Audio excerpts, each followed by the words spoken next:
Kalau umpamanya ada di medsos, ke internet, ada dai-dai yang berceramah, bagus kita dengarkan full dari awal sampai akhir. Jangan yang tak sepotong-sepotong.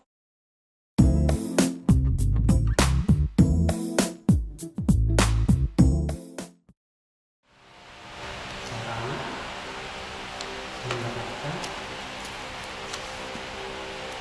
poin baru ya, mendapatkan ilmu syar'i, ilmu agama. Sarana untuk mendapatkan ilmu syar'i. Yang paling pertama, menghadiri majelis ilmu. Menghadiri majelis ilmu. Disebutkan dalam hadis majelis ilmu. Jamak majelis ilmu.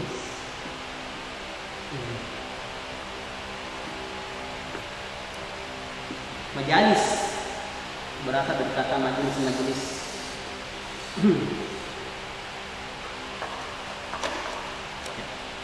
firman Allah Subhanahu wa taala. Di sini kita bisa melihat salah satu sarana untuk mendapatkan ilmu adalah menghadiri majelis ilmu. Artinya bukan cuma satu majelis yang kita hadiri.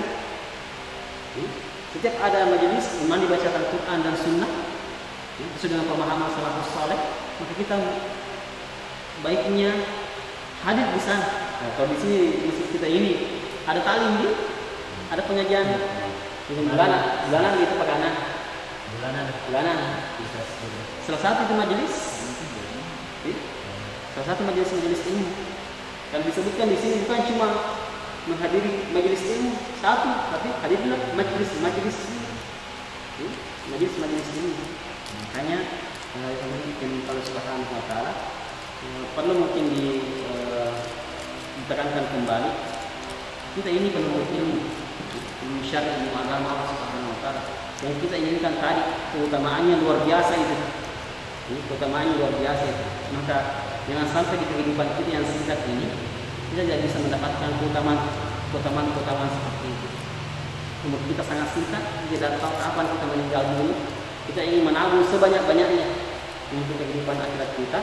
Dan salah satu tabungan yang paling banyak, yang paling besar adalah majelis ilmu. Mudah sekali, duduk saja. Duduk saya mendengarkan umpamanya, apakah sedikit saja berbicara dan seterusnya, kita sudah dapat 8 keutamaan. Kalau misalnya saya Isra masih dari dulu. Tanya ke dulu apa ada dalilnya Isra Miraj? Tanya dulu dalil. Kalau ada yang melarang, tidak perlu ditanya apa larangannya. Ditanya dulu apa ada dalilnya dari Quran. Perlu tidak dicontohkan Rasulullah SAW. Akan terjawab sendiri nantinya. Mereka akan mengatakan, cari di surah ini, nanti sampaikan kepada saya surah apa itu, hadis apa itu, yang kemudian memerintahkan untuk seperti itu. Nanti kita paham sendiri, terjawab sendiri. Karena kenapa?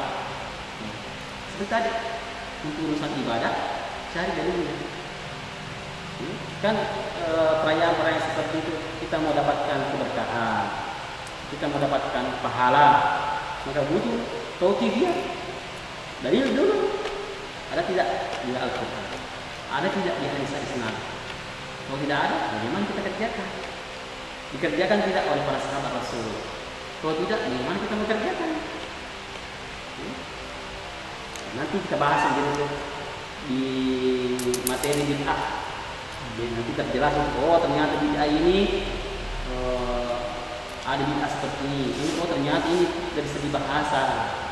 Oh ini dari segi istilah. Nanti kita bahas tentang bid'ah. Mungkin Isra Miraj, peringatan Isra Miraj selalu kita lakukan sholat. Ya kan Isra Miraj itu sholat. Isra perjalanan, Miraj naik ke Karena atas. hikmah dari Isra Mirajnya itu. Ya hikmahnya Sholat berarti selalu itu deh. Sholat setiap hari ini setiap hari. secara tersirat. Hikmah itu setiap tahun sekali. Kalau mereka cuma sekali. Terlepas daripada itu, tidak bisa juga saya kemudian membid'ahkan, karena ada juga ulama yang membenarkan. Tapi kalau dia berlandasan Ustaz, ya. Seperti taklim begitu kan, taklim saja. Iya, dia bilang mereka kan saja. Alasan landasannya kan apa perbedaannya dengan taklim, sama aja kan pembahasan Sirana Mawi. Iya, itu kan ulama. Begitu Yang mereka. penting ada dasarnya. Itu saja kita minta ada dasarnya. Tapi sulit dia menasihati. Iya. Jadi juga karena kalau kita berbicara ada juga ulamanya. Ya, ada juga ulama yang membolehkan. Jadi kita apa yang kita yakini itu yang kita laksanakan. Kalau memang kita sudah temukan dalilnya dan kita merasa itu kuat bagi kita, laksanakan. Yang penting tauqifiyah, ada dalil yang kita pegang, bukan cuma ikut-ikutan saja. Sudah kita kerjakan. Oke. Salah satu sarana mendapatkan ilmu syar'i, ilmu agama adalah menghadiri majelis-majelis ilmu. Salah satu tujuan tarbiyah kita ini adalah membentuk majelis, dan kita ingin agar supaya majelis tarbiyah itu adalah majelis yang dia bertahap. Perlu juga saya tekankan di sini bahwasanya tidak semua majelis harus kita hadiri. Tidak semua majelis harus kita hadiri. Terkadang ada majelis yang membuat kita bingung. Kenapa belum bisa kita sampai pada hal seperti itu? Kita sudah dapatkan ilmunya. Maksudnya apa? Kita ingin beribadah sebagaimana kita ingin belajar, sebagaimana kita sekolah. Ini masa pelajaran kita mau belajar karena kita baru TK.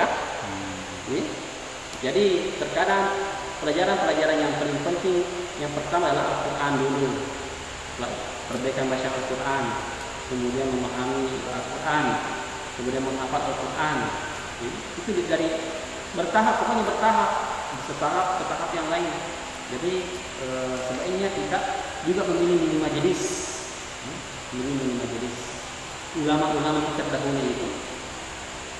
Majelis yang paling pertama mereka hadir adalah adab, akhlak. Kenapa? Terkadang mereka belajar adab itu 30 tahun. Adab saja dipelajari. Kenapa adab? Karena agar supaya ilmu nanti yang mereka pelajari setelahnya itu berberkah. Banyak hari ini orang yang berilmu katanya tidak beradab. Banyak orang hari ini bergelar dengan titel yang panjang di belakangnya, tapi tidak beradab. Makan saya dengan tangan kiri, makan jalan-jalan, hadir di pesta, bahkan pesta hari ini tidak ada kursinya. Orang makan berdiri. Artinya mereka tidak dengan gelar yang panjang itu tidak menuntut kemungkinan mereka beradab. Jadi para ulama memang dahulu sejak anak-anaknya itu yang ditekankan adalah adab, bagaimana beradab agar supaya berberkah ilmunya. Berberkah ilmunya. Jadi kita menghadiri majelis-majelis ilmu syar'i. Kemudian yang kedua, banyak membaca buku.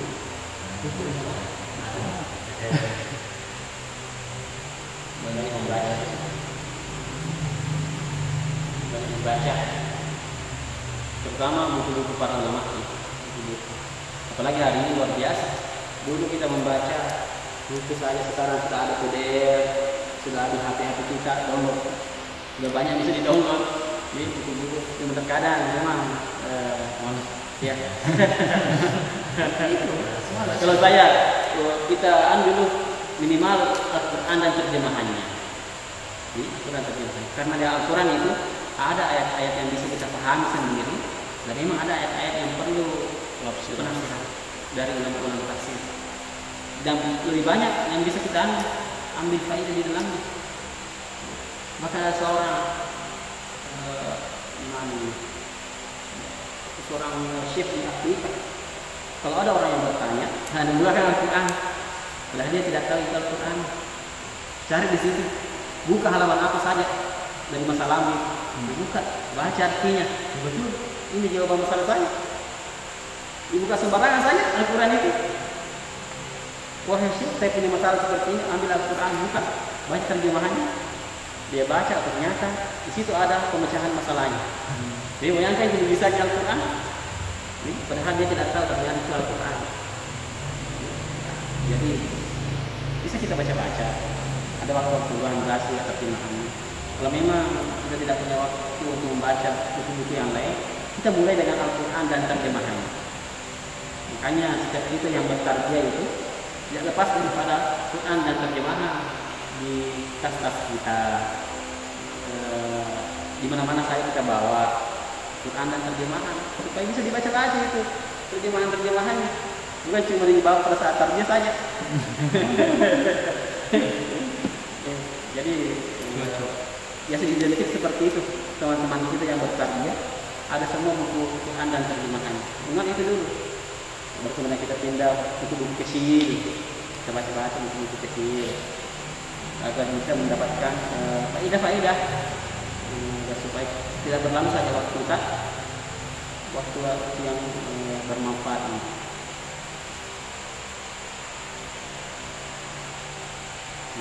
Sedikit lagi, 5 menit lagi, jam 9.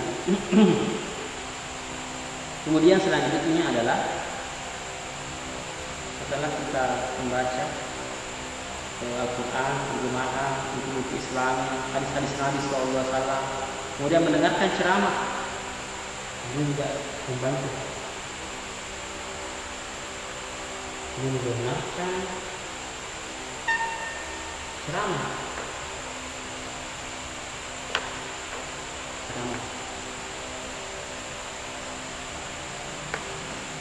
Bagus kalau umpamanya ada di medsos, ke internet, ada dai-dai yang berceramah, bagus kita dengarkan full dari awal sampai akhir.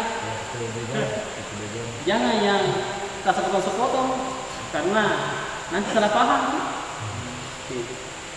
Wah, ini membolehkan seperti ini, padahal ada penjelasan di belakang. Wah, boleh nih, katanya boleh nih. Padahal ada penjelasan di belakang. Ini syaratnya. Wah, ternyata karena yang pendek itu mungkin yang pas topik menariknya. Iya, topik menariknya. Padahal masih ada penjelasannya lebih panjang lagi. Kadang kita pemahamannya juga pasti setengah-setengah dalam agama ini. Jadi ceramah yang kemudian kita bisa dengarkan dari berbagai macam para ustaz kita, para asatidz hari ini yang kemudian bisa kita dengarkan ceramahnya. Salah satu fungsi tarbiyah itu kita bisa saling sharing. Mungkin ada yang kita dengarkan, kenapa ada yang aneh-aneh seperti ini, ada yang dengarkan ustaz ini bicara seperti ini, oh ditanyakan itu.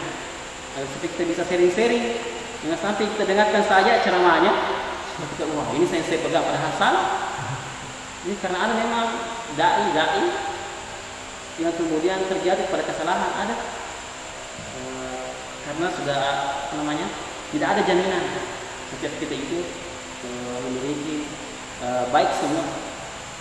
Pasti ada salah satu yang kemudian kurang ataukah belum sampai ilmunya padanya dan seterusnya.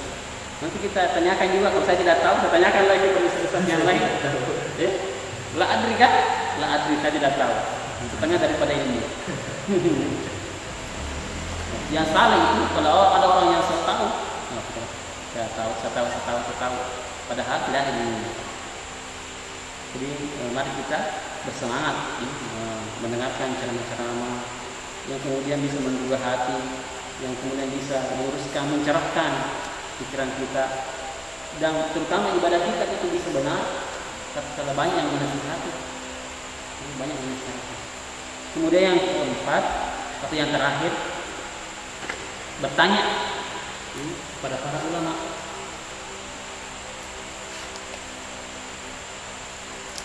Bertanya kepada para ulama.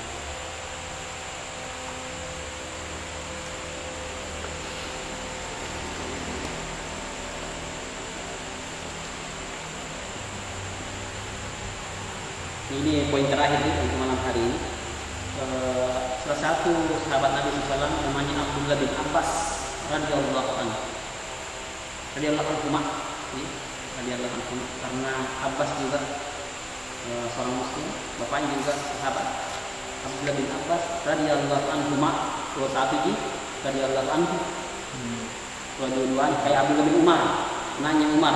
Abdullah juga sahabat, Umar juga sahabat. Abdullah bin Umar radhiyallahu anhuma dua. Kalau satu ini kayak Ibnu Mas'ud, Abdullah bin Mas'ud. Abdullah saja yang sahabat, bapaknya tidak. Jadi kita katakan Abdullah bin Mas'ud radhiyallahu anhu karena seorang saja yang jadi sahabat. Kalau ada anhuma, ini Dua-duanya sahabat. dua-duanya sahabat. Garisnya begitu. Iya, mim. Ada itu biasa mim baru panjang. Anhuma berarti semua Allah meridhoi keduanya. Jadi semua Allah meridhoi keduanya. Kalau siapa lagi? Sahabat Abu Hurairah radhiyallahu anhu. Kita tidak mengatakan Abu Hurairah radhiyallahu anhu karena seorang diri dia. Abu Hurairah lagi itu nama julukan saja. Abdullah bin Abbas pernah mengatakan, pernah ditanya, wahai Abdullah bin Abbas, bagaimana anda mendapatkan ilmu yang seluas ini? Abdullah bin Abbas itu salah seorang sahabat Rasulullah SAW yang didoakan oleh Rasulullah untuk mengetahui tafsir Al-Quran. Jadi salah satu ulamanya sahabat itu Abdullah bin Abbas. Ini salah satu ulamanya sahabat adalah Abdullah bin Abbas. Karena memang Rasulullah mendoakannya memang. Abdullah bin Abbas pernah ditanya, bagaimana wahai Abdullah bin Abbas untuk mendapatkan ilmu yang sangat banyak itu? Dia mengatakan, dengan banyak bertanya. Saya mendapatkan ilmu itu dengan banyak bertanya dan hati yang kuat memahami. Artinya apa? Kalau memang kita belum paham, tanyakan. Tanyakan. Sebagaimana kalau ada pekerjaan kita tidak tahu, ditanya. Bagaimana gini? Jadi seperti itu pula agama harus terang benderang. Itu agama. Tidak boleh ada syak, ada keraguan dalam hati kita. Bagaimana? Boleh kayak ini? Belum dipaham, sudah dilakukan. Boleh kayak ini? Harus bertanya.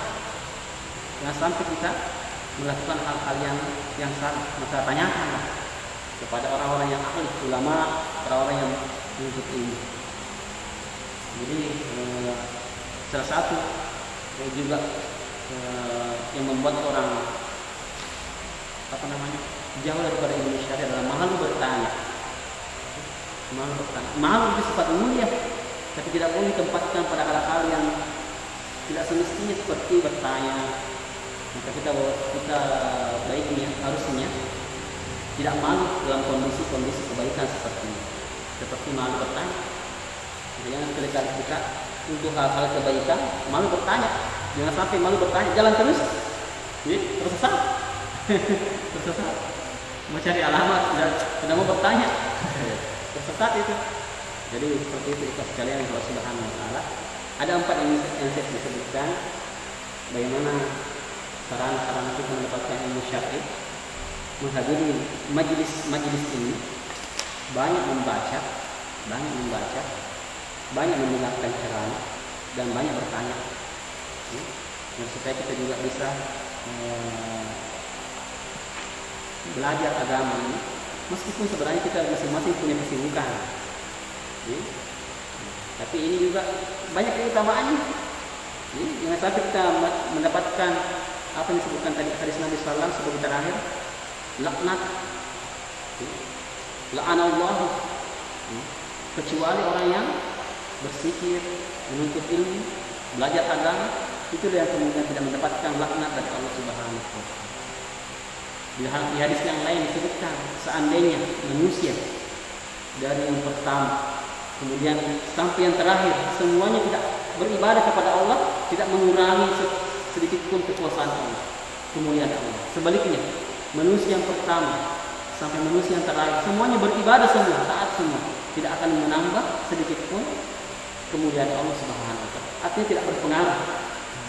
Tidak berpengaruh ibadah kita.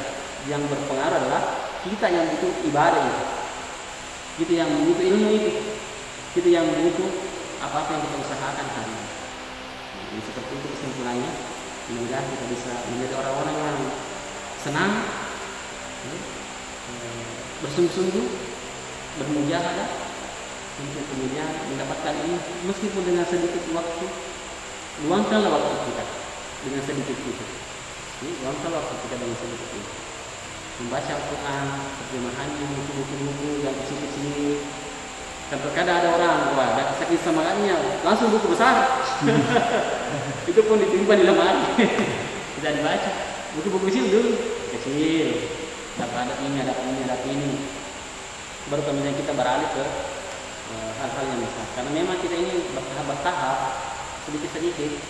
Karena kalau langsung yang tinggi-tinggi, terkadang banyak orang tidak bisa mendapatkan keberkahan ini. Karena mau langsung lompat tinggi-tinggi, Karena susah. iya. Langsung ke yang susah. Langsung ya. Kan dia tidak paham, cuma ikut-ikutan saja. Sekian itu dulu, doa dan manfaatnya. Subhanallah, alhamdulillah, asyhadu an la ilaha illa anta